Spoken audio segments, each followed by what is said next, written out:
Sampha is a singer-songwriter, producer and musician from Morden, South London, and is one of the UK's most enigmatic young artists in 2022. Sampha creates electronic soul and R&B and is highly praised for his considerable songwriting and production skills. You're tuned into Roots to Grooves.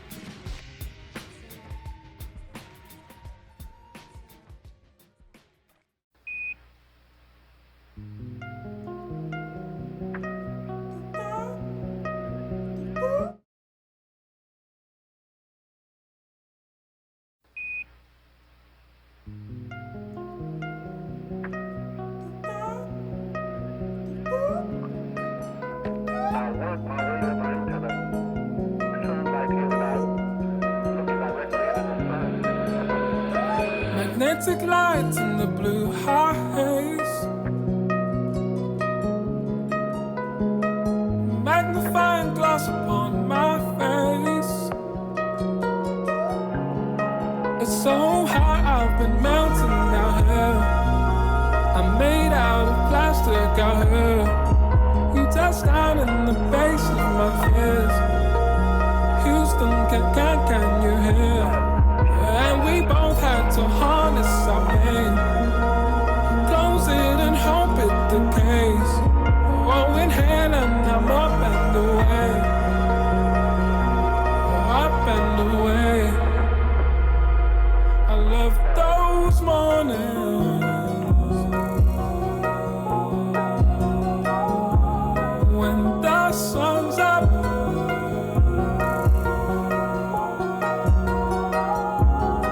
in the lobby,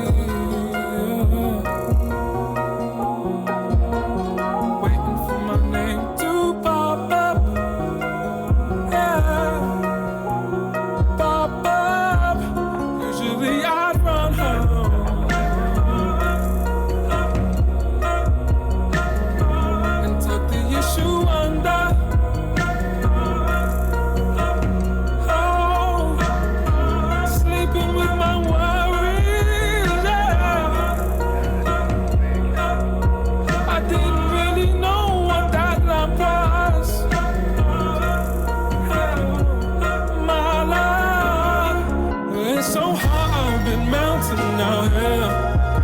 I'm made out of plastic out here. You touch down in the base of my fears, and that's when your beauty appears. It's so hot, I've been melting out here. I'm made out of plastic out here. You touch down in the base of my fears. Houston, can you hear me now? You don't know what the scarecrow is. It's like outer space in his inner ears, and like a blossom you opened up and understood why you could not love. Oh. It's so hot, I've been melting out here. I'm made out of plastic out here. You touch down in the base of my fears. Houston, can you hear that I've been melting out here. I'm made out of plastic out here. You touch down in the base of my fears. Houston, can you hear me now?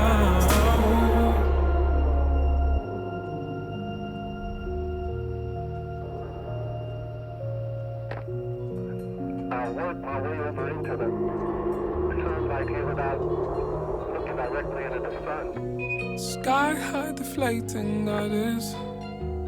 Thriving off your lessons. Yes, you are my lantern. Shy like house around my ears. The more you speak, the more I see. The more your light grows upon me, and the more it grows. The closer I think you are, the closer I think you are to sing me home. What if you don't like what you see? Silhouettes inside a dream.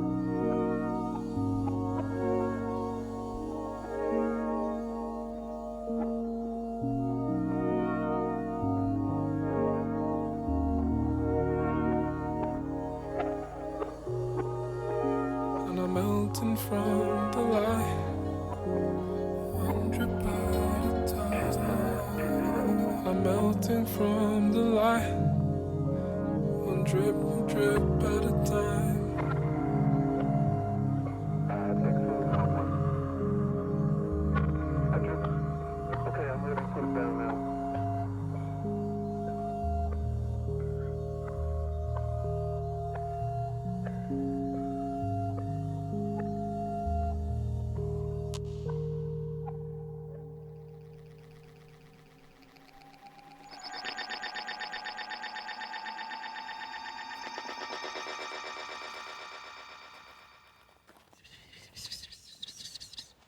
ASMR episode of Roots to Grooves. I was trying to scratch my... I don't have any stubble on my face. I was trying to... You're too clean, Jay. Yeah, damn it. Hey, what's up, everybody? It's Roots to Grooves. You know it. I'm Jesse. Across from me in the avocado shirt looking fly is Jay Purcell. We are talking about Sampha, Yeah. the artist. Welcome along, everybody. One second. Okay. I'm hyped about it too. That was a technical... There was a technical reason behind that. Oh, well, I was just clapping because I was hyped. Okay, good. Yeah. All right. So awesome. Good to be here. We're talking about Sampha, a cool artist. It's electro soul, electronic soul, R&B. Yeah. Kind of, I don't know if you could use the word progressive maybe a little bit. Yeah. Like he's pushing the boundaries. Yeah. you Very know. much so, I think. Not just pop, but like, yeah, R&B, soul singer, songwriter, but experimental electronic beat maker as well, I would say. Yeah, 100%. Yeah. Yeah. So, I mean, let's just get straight into it. He's won a couple of awards. He's won the worldwide awards. I don't know. That's what they're called, apparently. That I don't have a better Yes. album of the year for Process. Giles Peterson Worldwide Awards, I think. Yeah, and then he also won the Mercury Prize Awards in like 2014 or something like that. Which is great, yeah. Sorry, that's a big moment. I saw the award, the video clip where he was awarded that, by the way. Oh, really? I don't know if you want to mention it now, but maybe. We're here. We're talking about it. So Idris Elba, of all people, awarded it to him. Mercury Music Prize, if people don't know, is a big music prize in the UK. It's been going since the early 90s. It's not unlike other award ceremonies. It's about albums. And, it has like that. I think they only nominate, 10 albums or something like that each year. I can't remember what that final short list goes down to. It might be 10 or 5. Really short number. But it's like, modern classic albums. Like, I think Radiohead's OK Computer might have won it or been nominated, We're talking about albums that are like really important and still actually historically, if you go back and see some of the ones that have won it, they're like really good albums still to this day. And Sampha won it on his debut album. Yeah, I just wanted to put that out there. It's a really emotional, big moment because as we'll get into like Sampha's character and who he is and stuff like that. I think a tear came across my eye, a tear of joy when I saw the short clip of him winning that, which you can check out on YouTube. Anyway, yeah. Yeah, no, definitely a poignant moment. Yeah. Like you said, his debut album is his one album that he has released up till this today. point. Yeah. So he just has one album out and some other singular releases. And he's worked with some really big artists. Yeah. We're still just talking overview here. He's worked with Kendrick. He's worked with Subtract. He's worked with Jesse Ware, Kanye, Drake, Solange. Yeah. So like absolutely some of these mega huge artists Yeah. caught attention, or they Sampha came up in their world somehow. Yeah. Because he was just starting to work. We'll get into this later, but they got the attention, and he just started collaborating with these huge artists. Big things were happening, and for whatever reason, this kind of like,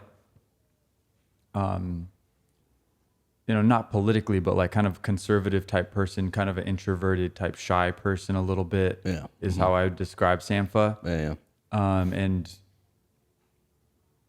And just through his character and the things he's creating musically, garnered a ton of attention from really top creative minds around the world. Yeah. And I just think it's the story that we're talking about here, we're about to tell, is very cool because, I don't know, it just seems like he's a very powerful guy one way or another. Yeah. And people really like reflect on what he's doing, or they really respond to what he's doing. Yeah. So he's making like big splashes and waves, just kind of coming onto the scene. Yeah. And I just think it's really interesting because he kind of comes out of nowhere, not a huge musical background as far as connections and stuff, but he just kind of made his way straight to the top, we could say. Yeah. Yeah. And like you say, it's one album is his own, couple of EPs that he did by himself before then. But yeah, a lot of collaborations, and I think that's where a lot of people might have come across him through different avenues. But like, and he also 2017 is when his album did come out, Process, and he hasn't really done much since then. And because of how shy he comes across and stuff like that, there's been a lot of people on YouTube comments like, "Where is Sampha now? Like, I hope he's okay. I hope he's doing all right." And I don't know what he's doing, but he has had some high profile drops recently. Like he was on Kendrick's latest album, right? On a track there. That was a big new release that came out this year. Yeah.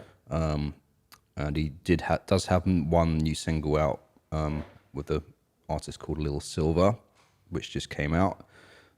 So there is new music coming out, but yeah, maybe not as prolific as like people would like him to be. He's kind of like, I feel like D'Angelo has more music out right now than Sampha, and D'Angelo's notorious for like working an album for 20 years and then ditching it or something like that, you know. But For sure.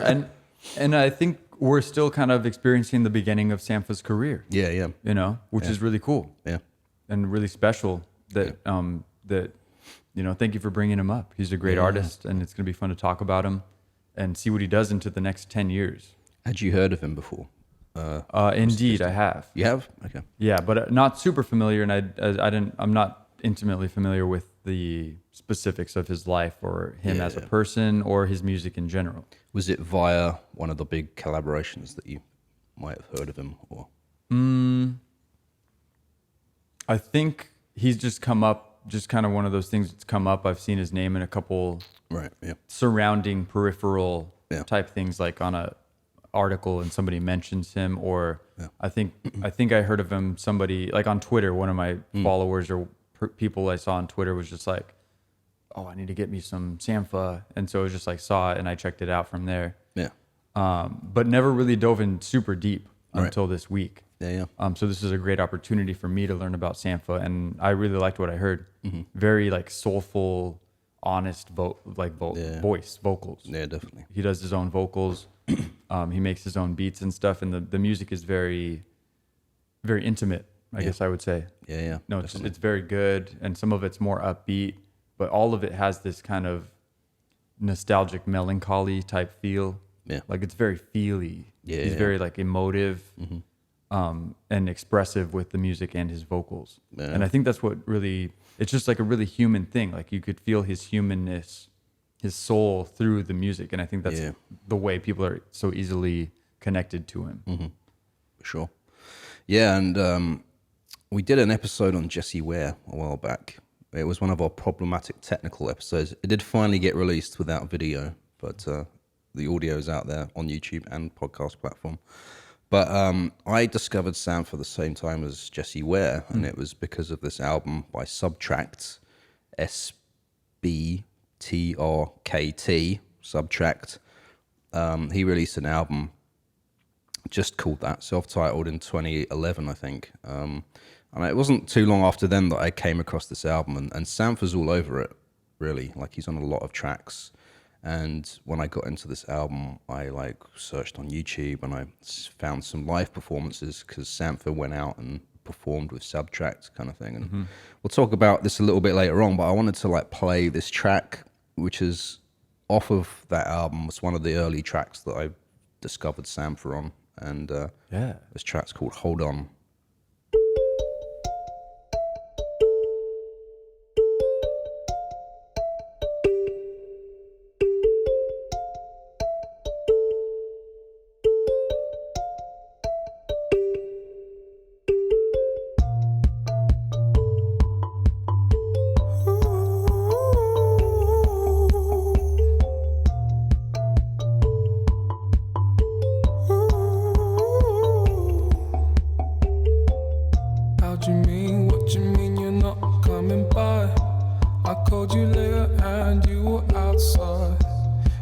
Thoughts creeps inside my head. Curtains closed, you peep inside my head. You were always down for it. Getting this getaway and we run from it. Yeah, you were always down for it. Getting this getaway and we run from it. You're giving me the coldest stare, like you don't even know I'm here. Why don't we turn the leaf? Why don't we turn the? Why don't we turn the leaf? Why don't we turn the? You're giving me the coldest stare, like you don't even know I'm here. Why don't we turn the leaf? Why don't we turn the? Why don't we turn the leaf? Why don't we turn the? What you've done, you can't keep inside. By the end of the night, I'll help you confide. Cause I can see inside yourself. Cause I can see you're not being yourself. Cause usually you're down for it. Can't hold back a smile when you try for it. Yeah, cause usually you're down for it. Can't hold back a smile when you try for it. You're giving me the coldest stare, like you don't even know I'm here. Why don't you let me see? Why don't you let me? Why don't you let me see? Why don't you let me? You're giving me the coldest stare, like you don't even know I'm here. Why don't you let me see? Why don't you let me? Why don't you let me see? Why don't you let me? Whatever you've done, however bad, hold on, hold on, hold on. Whatever you've done, however bad, hold on, hold on, hold on. Whatever it is, however bad, hold on, hold on, hold on. Hold on, hold on, hold on. Hold on, hold on, hold on. Why don't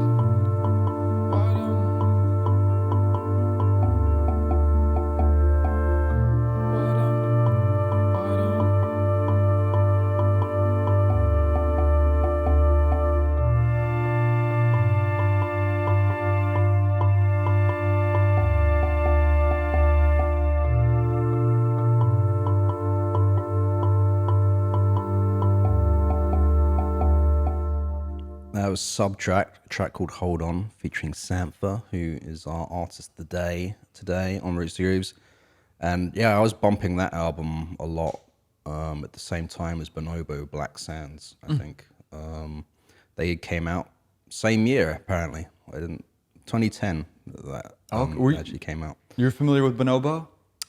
You know why? Most of my information from Bonobo comes from this podcast I listen to, rootstogrooves.com. Is it any good? No. Well, there's one guy that's really good in it, but no. Damn, which one is he talking about? It will ever be a mystery. But yeah, again, we did an episode on Bonobo. I also did an episode on Jesse Ware, but not Subtract. Subtract is a guy. Aaron is his real name. Subtract comes up enough throughout all these episodes. Yeah, we should probably do one about him. But he's another elusive one. He hasn't released anything since 2016, album-wise. And, you know, Sampha hasn't... His album came out in 2017, so... But we'll talk a little bit more about maybe Subtract in a little bit. But Mr. Sampha, he's from London. I don't know if we've said that. Born and raised in Morden, South London. Real name Sampha Lahai Sisay, born in 1988 in South London. His parents came from Sierra Leone originally in Africa. Yeah, that's like the West Coast. Yeah, and if people don't know, I think they had a lot of problems with like corruption, diamond trading, violence, and stuff like that. And his parents moved to London in 82. They already had 4 children at that point. So Sampha has, maybe more than that. I think he has 5 brothers. Yeah, he's the youngest of 5 brothers. Yeah. Yeah, they're all older siblings. There's Junior, Yeah. John, Saini, and Ernest. Okay. 1, 2, 3, 4. Yeah. Yeah, and he's the fifth one, I guess. That's how the math works. Yeah. That's how the math works. Just to clarify, yeah. But I think most of them, Junior, John, Saini, and Ernest, spent all their formative years in the hometown of Kenema. Yeah. So they were all born there. Sierra Leone. Yeah, yeah. So the whole fam's from there. And I think there's a 10-year age gap between him and his next brother. I think. Yeah. There's a little bit of a gap for sure. Yeah. I mean, quite a big gap. Yeah. And like you said, his dad was a diamond evaluator. Okay. So he was definitely up in that diamond industry. Right. I guess his dad's name was Joe. Yeah. And I guess, just going off that, he got a new job and moved the family to London. right. So yeah. probably to switch for the reasons you mentioned, corruption and just some whack energy over in that area. Yeah. So let's move the fam to a little bit of a safer, more stable environment. Yeah. Civil War happened there a few years later. So they left before the Civil War, I think. But Okay. still. Obviously crazy. Yeah. I mean, dangerous vibes. Yeah. Yeah. I don't know much about the history of Africa. I'd love to know more. But that'll be for our history podcast Yes. when we make that in the future. So Sampha, his father died when he was 9. Yeah. I do know this. Yeah. So rest in peace. And yeah, that sucks. I don't know. Yeah. How far back do we want to start? Well, I know before his dad passed away, at 3 years old, I don't think they've lived in anywhere else other than one house in South Morden, the first place they went to. And Sampha said, I think when he was 3 years old, there was an elderly couple that were moving out of a house across the street. And they had this piano they were trying to get rid of. And his dad bought it off of the neighbors for like a couple of £100, brought it over to the house. And that was Sampha's like direct introduction into like playing an instrument. It was the piano. I guess his parents said it was kind of supposed to be a replacement for watching TV. Oh, really? Yeah. So like kind of like, here's something instead of just watching TV, do something cool. productive. Yeah, yeah. And I mean, that's what a great, influential thing to do for your kid. Yeah, and it's obviously a game changer for Sampha because he was really drawn to it for some reason. He mentioned about only playing the black keys on the piano because apparently, like, if you kind of do that, you can't really do a bum note. Like, if you just noodle around on the black notes. They're all, like, in the same key, so it won't, it's hard to make it sound bad. Yeah, so he said it's kind of like you could feel like you were actually achieving something or accomplishing something on the piano, even at a young age. And side note, one of his biggest influences, Stevie Wonder, I believe, plays a lot of just the black notes, right, in his songs. Okay. I might be wrong about that, but I think Stevie Wonder does a lot of that kind of thing, in his tracks. Just I mean, and obviously no offense to anybody, but it has anything to do with being blind? Is it like a feel thing? Like it's easier I don't know. I don't think so, because Ray Charles did everything, I think. Right. So. No, just a random comment from my brain. I'm like, what? But I don't know, yeah. But cool observation nonetheless, either way. Yeah. So, I mean, so that's some really formative early stuff. And then I guess you kind of discovered music production as a young teen. Yeah. And I guess Saini is 16 years older is what the info that I have. His brother. Yeah. Yeah. Okay. And he had built himself like a makeshift home studio in his house, which was also in Morden, like just up the block, I guess. Yeah. And I think showed him some of the gear as well, right? A little bit. Yeah, I think he kind of introduced him to the basics. Yeah. I don't know exactly what equipment they had though. I do know that Sampha, I think he started producing on Reason, which is the software, which I used back in the day. Some people still use it now. The Digital out of Seattle right now, he uses Reason. If anyone's ever familiar with it, it's kind of, I don't know if you've ever seen it, Jesse. I've never used it or seen it. It's kind of, the way it's sort of laid out is different than other software because it's like based around like the idea of like a rack. So if you think back in the old days, you'd have a rack of like samplers and synths and just reverb and whatever. So the software is like a virtual representation of racks, and you can like click a button and it will turn around and all the cables will be there. And it has this like weird transition when you like flip it around. The cables like sort of like move a little bit. It's like animated, like Yeah. feels real. Like you physically just swiveled it around. It's kind of cool. But it's kind of cool because you can repatch things into different things and stuff like that. Feels like you're physically doing something, Yeah. even if you're just using your mouse. Yeah. So it's like it's more about that kind of analog, representation of doing things, and it has a sequencer in there, and it's just kind of each of these softwares has a different approach to making music, and I find the Reason can be a little bit clunky, but a lot of like drum and bass producers used to use that. Like a famous guy out of the UK called LTJ Bookham did a lot of his tracks in there, and I don't know if Sampha still uses it today, but it's still around, and it's actually Anyway, I'm like giving an ad for like fucking Reason. Sponsor us. I mean, no, I'd be down. It's interesting to when you bring it up because I don't have experience with it. But the more I learn about the different DAWs, digital audio workstations that are out there, the more you kind of see that they each have their own characteristics and almost their own like perspective of how to go about making a track, and they're kind of engineered in a way to facilitate that perspective. Yeah, it's interesting. It's kind of like guiding you into making music, right? Because if you think about Logic or Pro Tools, it's all about the timeline, right? Yeah. And then like Reason's all about the rack and all the different modules, and then Ableton's all about the little clip ideas that you can create. It's interesting, and I think like a lot of people use them all, or some of them. Like I still bounce between Ableton and Logic, for that. But it is weird. It's kind of like here's a way to make music. It's like specialized for this style of creation. But it's cool because we have all the different options, and we can. There's no rhyme or reason or rules. We get to make up our own rules and boundaries. And I think that's healthy. But so Sampha like really called himself a beat maker. But the funny thing is he also said that he's always sang. He never really pinpointed a time when he started singing. He just said he's always sung. Like he sang at school. He like always just sang, and it's funny like hearing like piano was his first thing, and he even today says that's like the foundation of his musical knowledge or bass or whatever is the piano, right? And he even did this really great track on his album Process, right, called No One Knows Me Like the Piano, and like the album track's really good, but also if you watch the NPR Tiny Desk version of it, it's amazing as well. I did not see that. Yeah, live performance of it. I'll have to watch that later. Yeah. But he is talking about that piano, that specific piano from... Well, the funny thing is because like I watched the Tiny Desk thing a long time ago, a few years ago, and I was like remembering the story about the piano, and I thought it was in an interview, but it isn't. It's in the lyrics of the song. Oh, okay.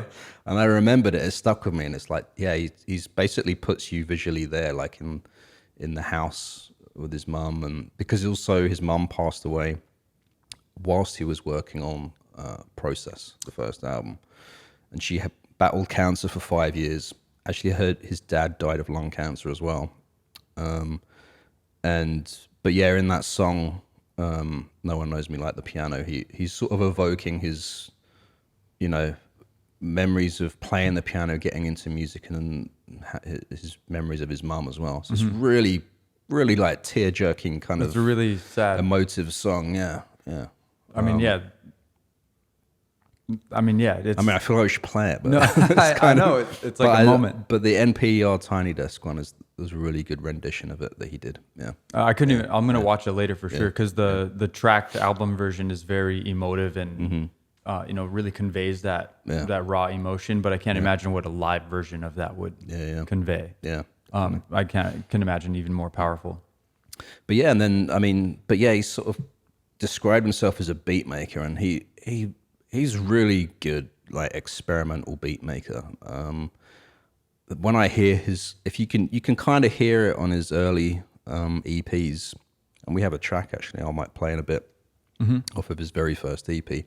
But even his second EP is called Dual, D-U-A-L. It's not one of those words that my accent makes it sound different when you're in America. Is it a silent D? Like Django, No, it's like how would you pronounce? You'd say dual, right, or something in American, Dual, or would you say jewel? No, yeah. No, I'm messing you up. You don't know. Dual. Yeah, there you go. See, Yeah, I mean, I get. and us British folks say jewel, which sounds like jewel. Oh, that's what I was So thinking. that's There the was. problem. Yeah. I was like, is there a J or what's going on? No. But yeah, on that album though, or EP, called Dual. Yeah, from Sampha, 2013. There's a lot of like experimental things on that, beat wise. Like it's a little bit. It's not. He's not even singing on a lot of it. I don't think. Made more than his first EP, but Right. yeah. Initially, he wasn't putting vocals like on a lot of his recordings. He was like focused on being the beat maker kind of thing. Like, Real quick, let me back us up 1 second. Yeah. Because I'm still putting a little list together from the piano to his first releases. Yeah. Just a little bit because I just wanted to touch on this guy Quez, Kwes. Okay, yeah, I've heard of him, but I'm not familiar. So I guess he's an artist in the same ish genre or scene. I guess in the London scene, and Sampha and Quez got together. I can't remember how they met, but I think it was MySpace, maybe. Oh no, you're totally Yeah. right. Yeah, that's the next sentence in my notes. Is they met on MySpace. But 2007, and so Sampha was starting to make beats, like you were saying, and he was uploading them to MySpace, and that's how he connected with Quez. Okay. So this guy Quez helped put things into perspective for him, like just as far as basically everything, like how to be an artist. Yeah. And he went on to introduce Sampha to Young Turks. Right. The Which is- record label. Exactly. That which I guess is an offshoot of XL Recordings. Okay, yeah. Fun fact. Yeah. But through Quez, Sampha met basically this whole community in this scene of like-minded artists. Oh, right. Yeah. Some include Ghost Poet. You've heard of Ghost Poet. Didn't he do something with one of the other artists we talked about? We did talk about Ghost Killer, Ghost Face Killer. Ghostface Killer. But Ghost Killer. Poet, didn't Tom Misch do something with Ghost Poet? I don't know. I don't recall, but maybe you might be right. Okay. But I'm ignorant to it.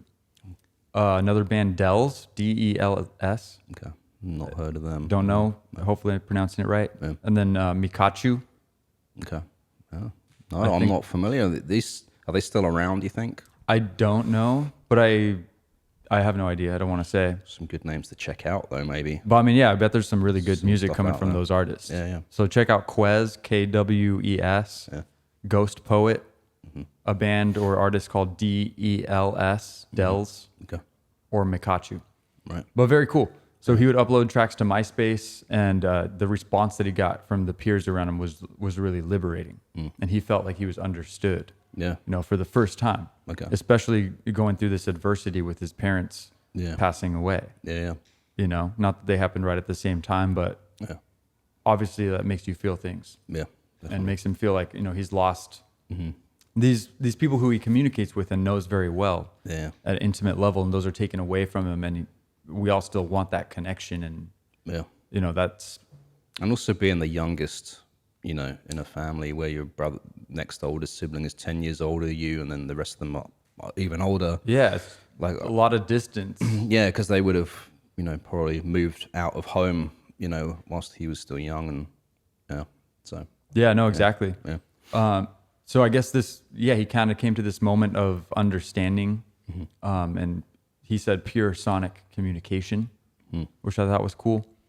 And he just, it was something that he actively sought out, and these beats and stuff eventually turned into Sundance of the debut EP. Right. Yeah. So he finally got something together, put that EP together, and it was really good, intricate instrumentals.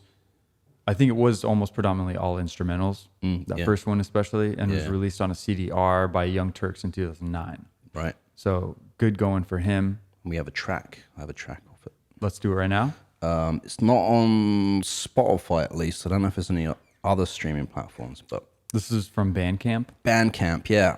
It's actually really good. A lot of these artists keep up their old work on Bandcamp. So sampha.bandcamp.com. Sundancer is the name of the EP. And I like this track, Shades, track number 5.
that I could find the words to say.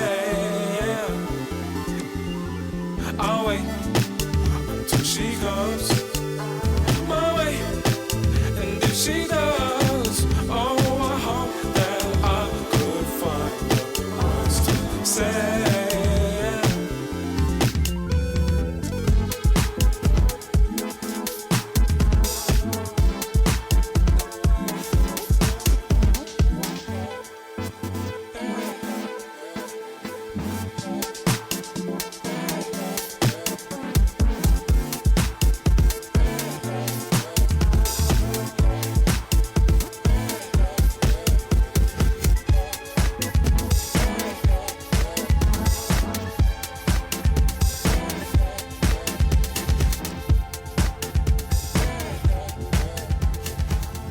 Crazy production, right? Yeah, good. Shades, that's a track off of his first ever release, solo release, Some Danza.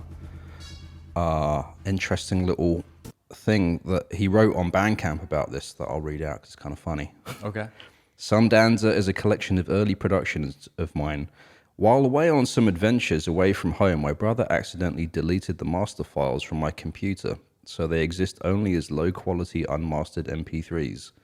It was originally released on very limited hand-sprayed CDRs in 2010, but I decided to make it available again with all income going directly to the Youth Cancer Trust. So if you buy that £7, you can buy it for £7 on Bandcamp, and the income is going to Youth Cancer Trust. But yeah, the fact that it's also unmastered MP3s, Yeah. like you can hear it's really mixed really well. You can tell it's like rough a little bit, lo-fi, but the mix is like really spot on, I think. Yeah. Like of all the elements, and there's a lot of elements going on in that track. I feel like It sounds good. Yeah. It sounds great. Yeah. Just like maybe not quite as high fidelity as it once was. Yeah, but composition wise and like sounds like out of the gate. Like Yeah, that's great. the first thing he releases. Yeah, exactly. Yeah. I mean, it's amazing. Yeah. So just coming on very strong. Yeah. And there it is. Yeah. So that's 2009. Yeah. Around the same time, there was a lot of good vibes with that record label too. Right. Yeah. Because they just signed the XX at that time as well. Okay. Yeah. And their Yeah, XX is still doing pretty Yeah. big things. I think Yeah. Yeah. they'd probably be a pretty good band to talk about on the podcast. Actually, Yeah, they could. They kind of staying on that nice underground kind of thing, but they're doing huge things under that umbrella. But side note about them, I don't know if you ever saw it on Hulu, or many years ago they had this series of A Day in the Life, and they did different people, and XX was one of them. Oh, it was nice. like the first time I heard about them. I didn't really know who they were, and kind of followed them through a day in their life in the studio and touring and stuff like that. I'll have to Yeah. check it out. That sounds Yeah. cool. Yeah. I like me some XX. Yeah. So around this time, the XX was enjoying their debut album success. Okay. Yeah. So it was popping off for them. Yeah. And then they just signed Sampha. So expectations were high. Right. People were expecting kind of big things. Yeah.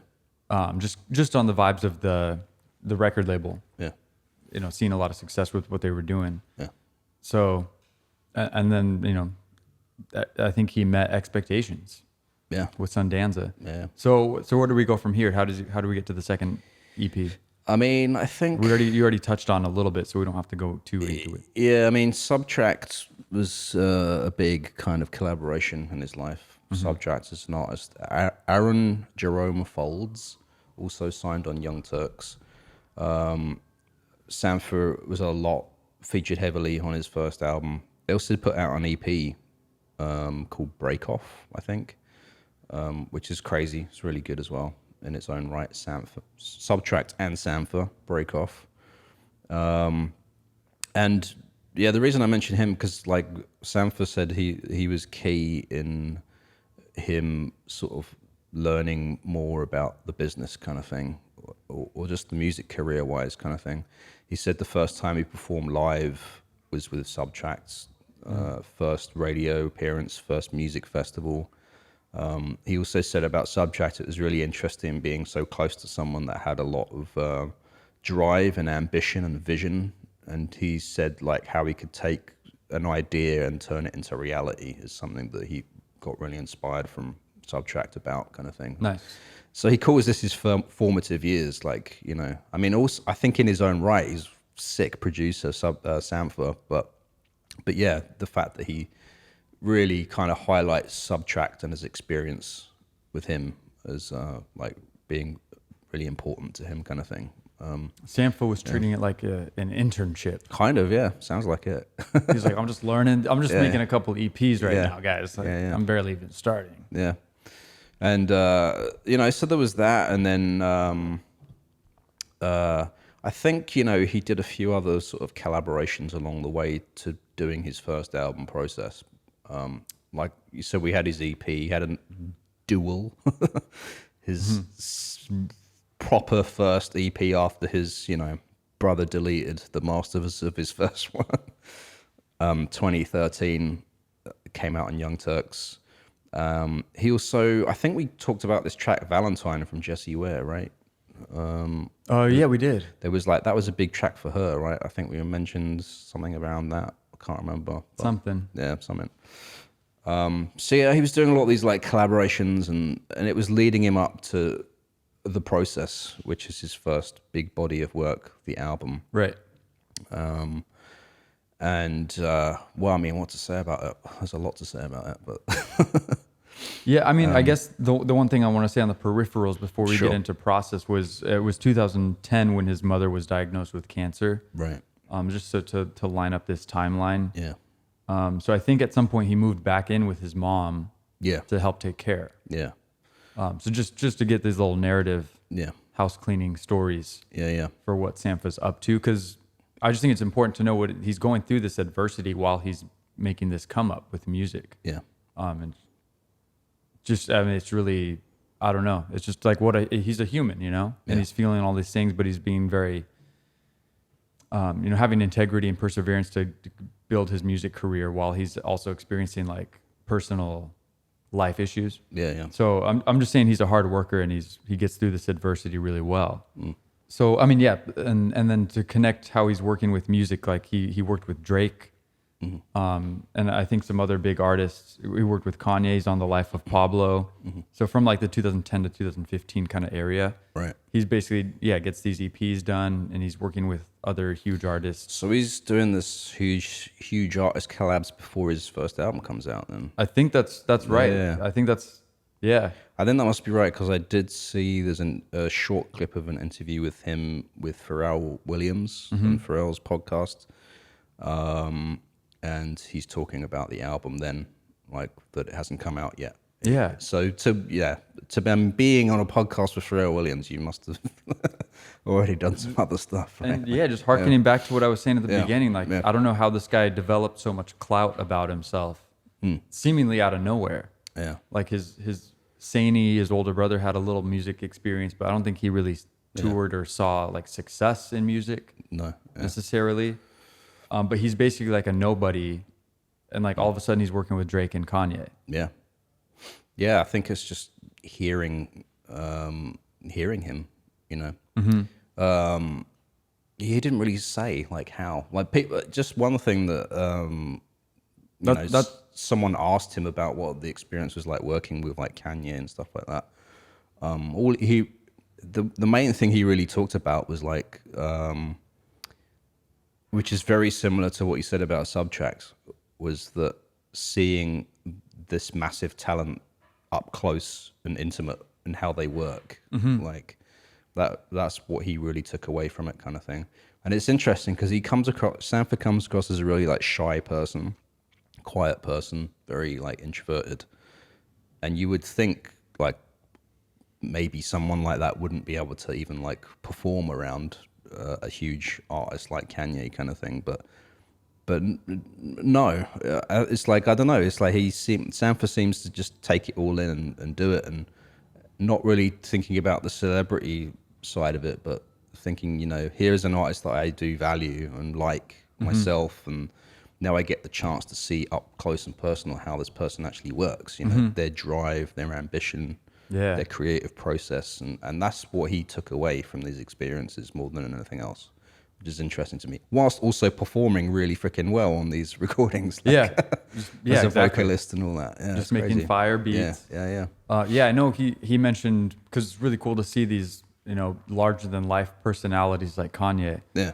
or Drake, you know what I mean? But to see in the flesh, like, oh, these people are humans. Yeah.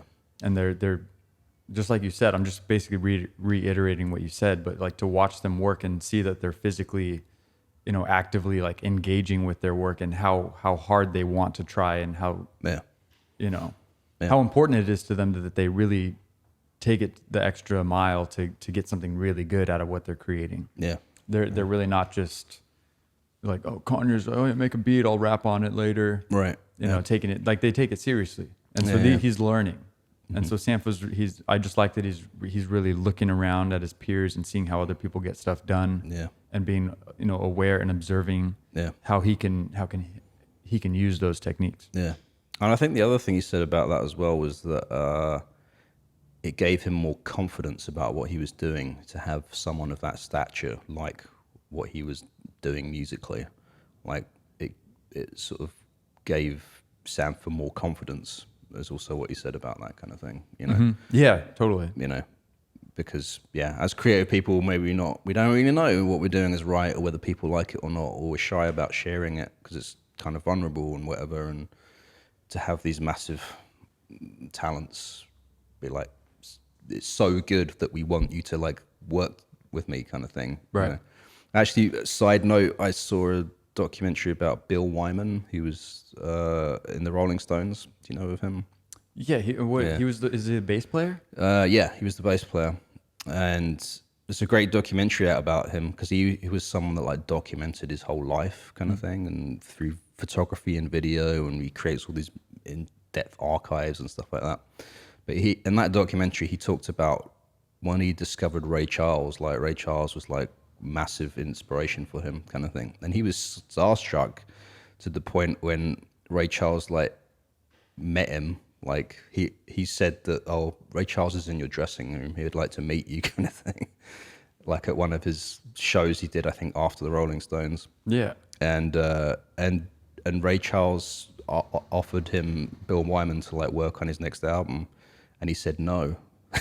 Really? He said, I'm not good enough. Yeah, because that was one of those situations where he met one of his heroes and talents. He was offered the chance to like work with him, and he couldn't do it. That's like, amazing. No, I can't do that. So he was just too scared. He's too scared. He literally told Ray Charles, I'm not good enough to do that. Like, yeah. Damn. And this is Bill Wyman, from legendary bass player from Rolling Stones. Yeah. So, but Sampha, wow. Sampha dove in. He did it. Maybe it would be different if it was Stevie Wonder, because I know Stevie Wonder's a big influence on Sampha.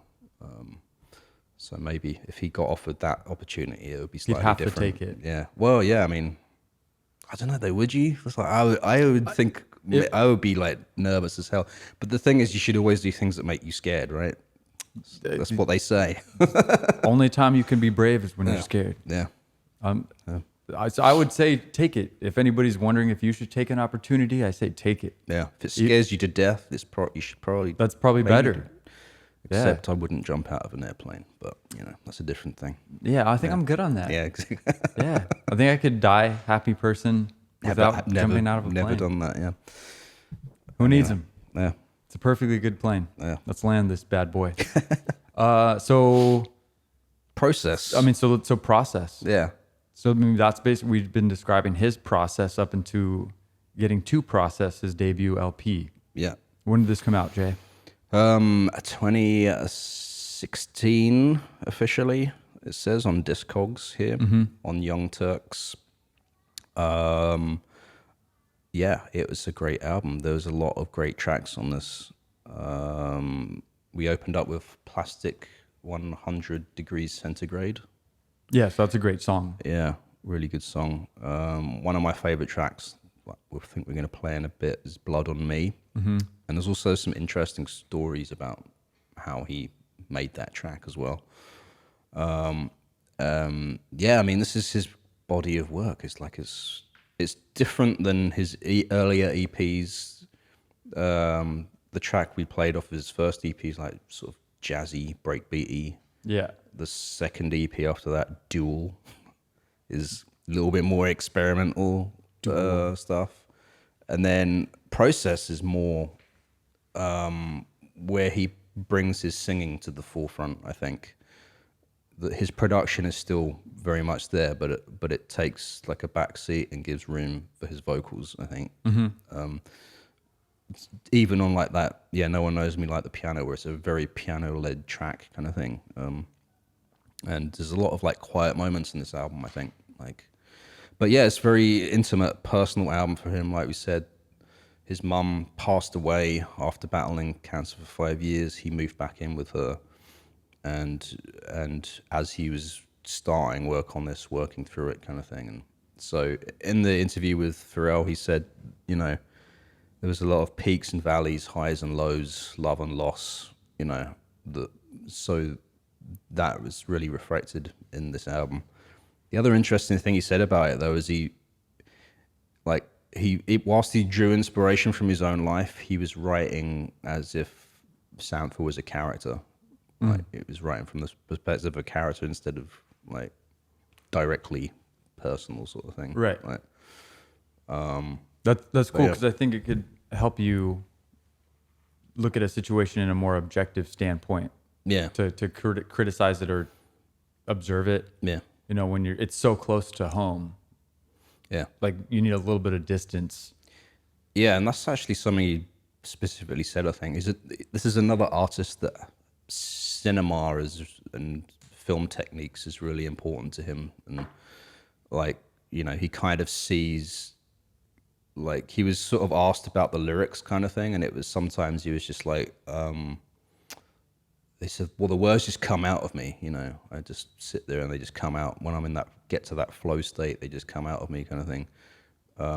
But he also sees his lyrics as like, and he said something crazy about like, kind of like looking at things from a camera angle, where it's like cut, different scene, new scene, or whatever, where he didn't say it in that way, but it was, I think it kind of relates to that distance that you're talking about, like being objective about it, like instead of, like he's drawing on personal things, but he's like, looking at it through a camera angle at a character kind of thing. And right, he's taking the outside perspective and looking at himself from somebody else's kind of point of view, type thing, maybe.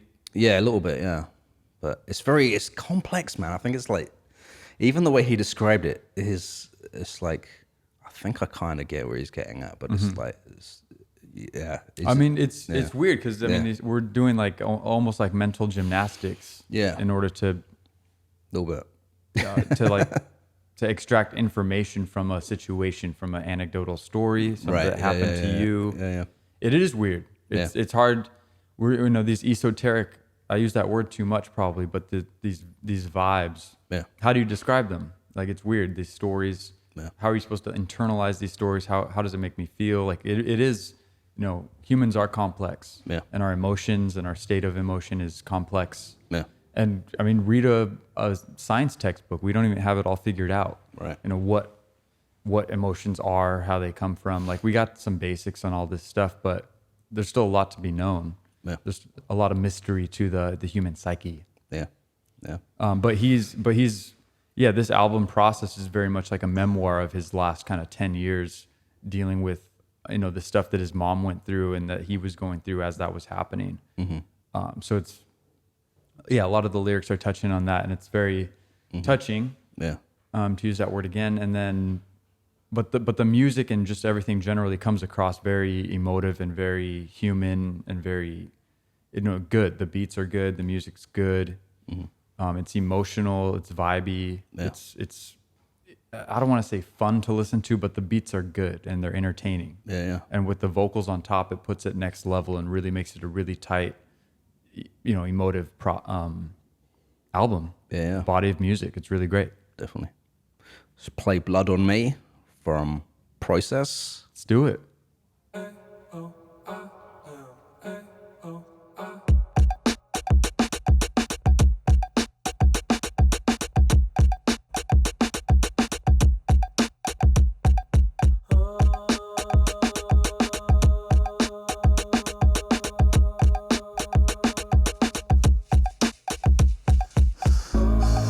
hoodies, they cover their heads.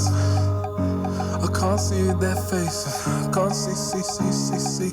And they knew me, look sweat on my hair. My heart was thumping, drumming. No need to take from me. Don't throw the paint on me. I see this light forming. I got lost astray. And as far as running away, I step up. I'm on the edge now. And they see me. And I need me. I nearly lose my grip. But you held up to me. And just shake me. And tell me that I'm okay. But I swear they smell the blood on me. I hear them coming for me. I swear they smell the blood on me. I hear them coming for me, yeah. I wake up and the sky's blood red. I'm still heavy breathing, felt so much more than dreaming. I get up, they're at the edge of my bed. Yeah, how did they find me, They said, there's something bleeding in me, something screaming in me, something buried deep beneath. What I need to get away, so I get in, still let's get away, and I accelerate, but my kids got stuck. I'm on this road now, I'm so alone now, swerving out of control now, and I crashed the whip, and the street flew through me, arms out, you pull me, and wipe my wounds clean, but I swear they smell the blood on me. I hear them coming for me. I swear they smell the blood on me. I hear them coming for me, yeah.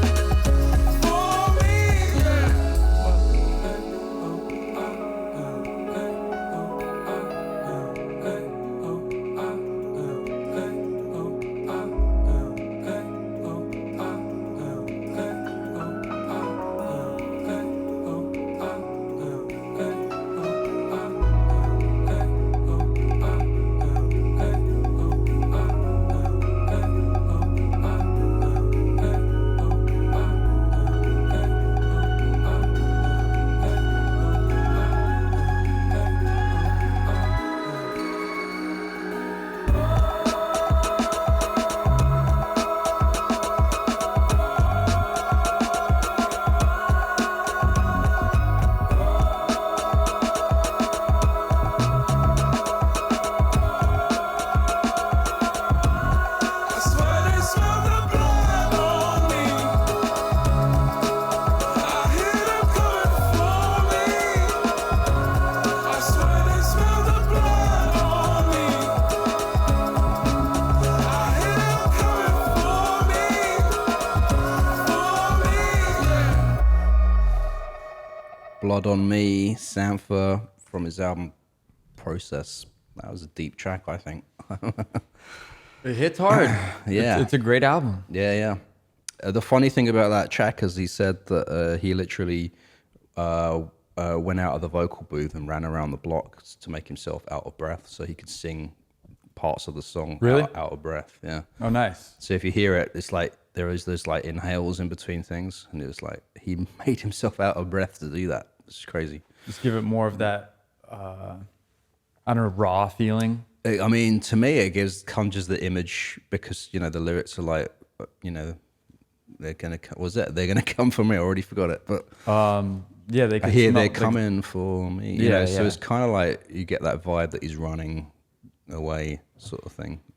So lyrics. using that, I don't know what you would call that, a technique Just of like, some sort yeah. to help create a plot and narrative within your song. Yeah, that's what I get from it. Like yeah. almost like play acting. Yeah, it's kind of like getting that, that energy to like emphasize the narrative. I think how you said it was right. Yeah, Okay. I don't have another way to say it. No, but yeah. I mean, that's great though. But I mean, very cool what Sampha's doing. Yeah. And just another testament to how far he's willing to go Yeah. to communicate with the audience. Yeah. So I think that's very cool. Yeah. Because certainly you don't have to go jogging to make music necessarily, but this guy's willing to go jogging for his track. Yeah. And I like that. Yeah. Well, obviously, you can't do that every live show, though. So. And now, before this next track, let me run around the stage. That's why he has before he comes back out for the what do you call it when they got to come back out? Oh, is it sophomore? No, like the end of their set and the band walks off. The encore. Right. Yeah. Like Sampha's running around the stadium. Right. A couple times we can deliver that last track to you. Yeah. I don't know. Anyway. But yeah, I mean, he, I think, he's another one of these artists that uses music as an escape. Like he's mentioned before about like on his day-to-day, he doesn't talk about things that are deeply personal to him, to other people on a day-to-day basis. But in his music, it's an opportunity for him to kind of reveal things that might be at the back of his mind or subconscious kind of thing. And, he goes into his studio and he puts these things together and just sits in front of the mic and throws out words and stuff like that. I think he does that more often than he writes things down, like with a pen or anything like that. I think he just tries to like have the track on in his headphones and just like blurt out the melodies and whatever words come to him kind of thing. And I think he's really trying to sort of tap into his subconscious and what he's feeling and just letting it out through the music. Like, that's from what I gather from the way he's like described things. But which is, because if you see him talk in interviews, he comes across as very shy and quiet. Mm-hmm. But in the music, it's all emotive, right? And even in the live performances, like he is able to like pull that out in front of people, especially at something like Tiny Desk, where it's not even a show; it's like a office building full of staff members looking at you. It's essentially like a production. Yeah. And you're all of a sudden supposed to be super intimately, emotive and present your songs in a really great way. Yeah. While everyone's like, cameras are rolling now, do it now. So I would say like maybe shy is not the best way to really describe him, because he doesn't seem to be nervous when the spotlight is actually on him. Right. And like you said, he's confident. Yeah. And he's developed this confidence about him. Yeah. Like he's confident on stage. He's confident like a production. He's confident around Solange and Kanye and Drake and, all these people. So it's like... We could say he's more reserved. Reserved. Yeah. That'd be a good way to say it. Like in person. Yeah. Yeah. But, I mean, my main takeaway from him would be that he's just like gentle soul or whatever, or like, but in his music is where you really get to understand who he is as a person kind of thing. And he does it well. He doesn't hide anything, I don't think. Like, right. Yeah. In his music. So. And when you listen to his music, you realize how like kind of big of a person he is. Yeah. It really comes across. Deep thinker. I think, we've covered a few people on this show that are deep thinkers. Actress is a deep analytical thinker, but he doesn't do any vocals. But I'm getting sort of similar vibes of like levels of complexity in thinking about things. Right. Especially with Sampha's production. There's a lot of, if you actually try and analyze the music, there's a lot of things going on there, like alternating rhythms, opposing rhythms, layers of vocals, layers of other chords and instruments. Yeah. The timing of things is like really off kilter in a way and interesting. Right? And that is just like, you couldn't really plan that. That must just come out from the flow, right? Being in the flow and just like... Yeah. And like you said, like I think he does lean into that. He's trying to go for that flow state of creation, not the complete like over meticulous, like I'm in charge, I have a huge ego and I'm going to make it sound dope like this. He's just like, I'm going to turn up the dope. Yeah. Turn up the dope to 11. Exactly. But no, he's trying to channel that subconscious emotion and letting the stuff flow out, letting the lyrics come out when they want. And I'm assuming he's doing this with like melodies too. Like he's just allowing when he gets an idea and he's listening to the track, he's just lets it come out as an idea and tries to keep it as natural and untouched as possible. Yeah. Just, get in that flow state, that subconscious stuff, and let the music flow and be created through him. Yeah. So. Yeah. Which is an art to get to, I don't know, is it an art to get to the flow state? Well, it's hard. You need space and time. Right? I think what we're talking about, and similarly, a lot of these artists who we talk about, they're creating structures. They're creating boundaries and structures of their mind in order to get to the flow state. Like you have to create something to let yourself be free. Mm-hmm. Again, we've talked about like putting yourself in a box for more freedom. Yeah. Type of thing, and it's like that, like creating a structure so you can move about your world and operate effectively and efficiently, but leaving a mode of transportation for music to flow through you. Yeah, like creating these pathways for music to flow through you, rather than creating these boundaries where you have to create like consciously. Yeah. I hope I'm getting the idea across. So it's a little bit of, to get to the flow state, you have to organize your life or your day or a structure in a way that will allow for it, right? Just like we talked about in the last episode, Polo and Pan. Yeah. Like they do their chores and exercise at the beginning time of the day before 12 noon. Yeah. And so then their mind is free to be creative. Yeah. And not thinking, I got to exercise. I got to do my laundry, the dishes, my family. Yeah. Like keeping stuff compartmentalized and separated. Yeah. And they create that in their mind and in their daily routine. Mm-hmm. And they use that to channel power. Yeah. And it's crazy. Yeah. And look what these guys are doing. Yeah. Really cool stuff. And we're all capable of doing that. Yeah. Yeah, that's true. I mean, we're all capable, but there's talent as well. Like, I think like there is something natural talent, or I don't know. Yeah, everyone's capable of doing it, but it's like tapping into it is maybe hard for a lot of people. There's like different receivers, like equipment, like televisions, and they all have antennas. Yeah. There's higher quality ones and there's less quality ones, and we're antennas, right? As people. And we're channeling things that are happening in the universe. Does your TV still have an antenna? Mine's just broken and mine's bent, and I'm barely picking up anything out here. I got a metal coat hanger on mine. Everything's pretty staticky for me. If you stand on one leg, you can get CNN. Yeah. Which is weird because that's cable. Anyway. I get Apple TV. Sorry, I wasn't trying to make fun of your analogy, but... I got what you were saying. It was just funny to me because the antenna's like an old technology, but it's antiquated. But it's actually a more beautiful analogy than satellites. I don't know. Yeah. Well, you can make satellites romantic, maybe, or we're all. But they use that in different ways. We're all satellites. They use it in a different way. But no, true. Yeah. But it is. Yeah. But either way, it's about communication. Yeah. And taking some information and connecting it with other information to communicate and to connect. Yeah. And to come together. Yeah. Music, people, culture, vibes. Yeah. Past, future, yin, yang. Yeah. I don't know. I'm going off. But that's all I got on Sampha, Jay. Yeah. I feel good about this. I too. think we did him justice. Yeah, it was a great episode. I mean, there's not a lot of info about him out there. He gives minimal interviews. Even his 3-minute or 4-minute clip on Pharrell Williams was punctuated by long silences. Yeah. Some people said that's awkward, man. I was like, really? It's just Sampha's a very normal guy, and he's around celebrities that have more of a pizzazz or this about them kind of thing, charisma or whatever.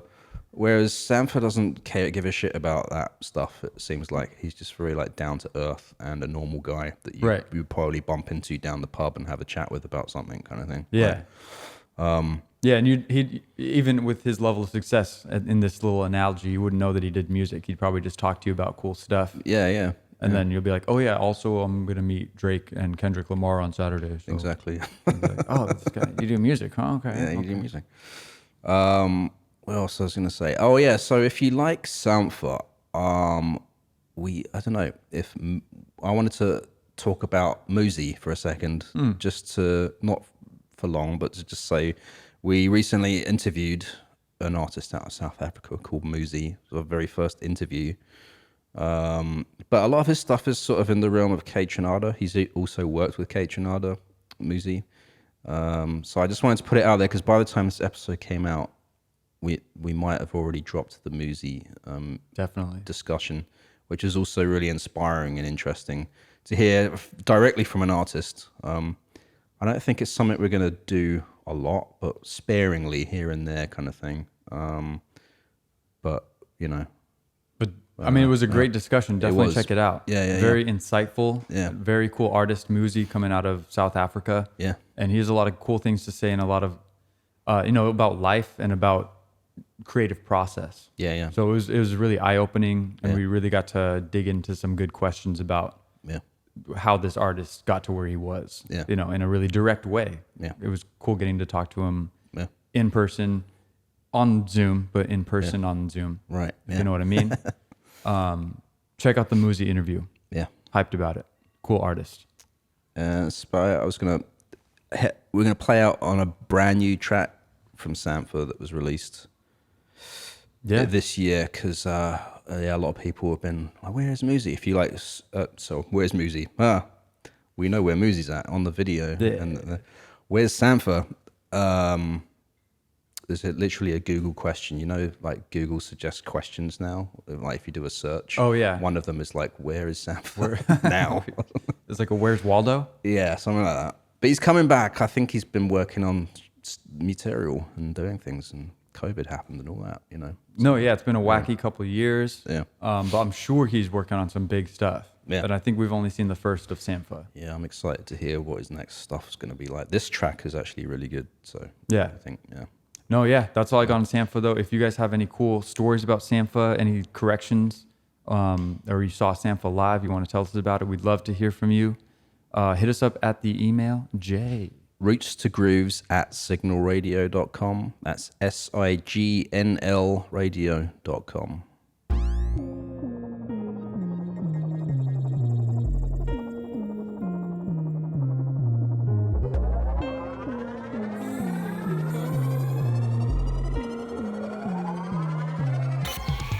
It's backwards how you cyclone me.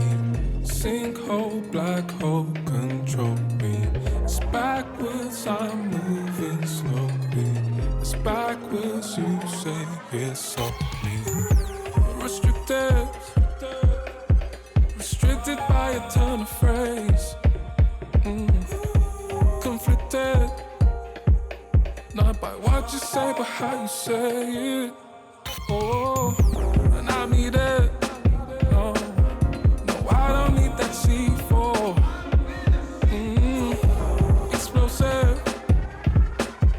But still I keep coming for more. Yeah, it's backwards how you cyclone me. Sinkhole, black hole, control me. It's backwards, I'm moving slowly. It's backwards, you say it's so. Why I feel like I can't ever tell a soul? Why I feel like I can't ever break this mold? Why I feel like all of this is set in stone? Why I feel like it's too late to telephone and talk about it like we're adults, but the child of me can't let it go. The child of me is not responsible for all the hurt that you've ever known. That shotgun and you let it go. Like anytime you feel vulnerable, can't tolerate you're uncomfortable. You can't tolerate the uncomfortable. It's backwards how you cyclone me. Sinkhole, black hole, control me. It's backwards, I'm moving slowly. It's backwards, you say yes slowly. It's backwards how you cyclone me. Sinkhole, black hole, control me. It's backwards, I'm moving slowly. It's backwards, you say yes slowly. It's all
Roots to Grooves is a production of Signl Radio.